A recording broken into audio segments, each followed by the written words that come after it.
అండి పిల్లలకి జలుబు దగ్గుకి కొన్ని హోమ్ రెమెడీస్ ఈ వీడియోలో షేర్ చేసుకుంటున్నా.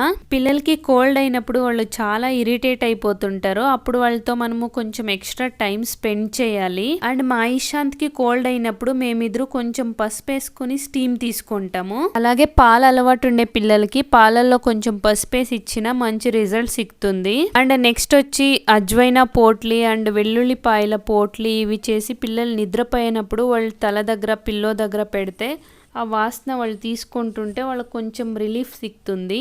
ఇంకా తులసాకు, అజ్వైనా అండ్ తమలపాకు వీటి రసం తీసి కూడా పిల్లలకి తాపిస్తే మంచిది. అండ్ పిల్లలకి కోల్డ్ అయినప్పుడు వామ్ వాటర్ ఇస్తే బెటరు. అండ్ నేను వామ్ వాటర్లో కొంచెం తులసి వేసి పెడతా. అదే వాటర్ని మా ఇషాంత్కి తాపిస్తా. నైట్ టైము తమలపాకును వేడి చేసి కొంచెం ఆముదం నూనె వేసి పిల్లలకి చెస్ట్కి అండ్ బ్యాక్ సైడ్ అప్లై చేస్తే మంచి రిజల్ట్ అయితే సిక్తుంది.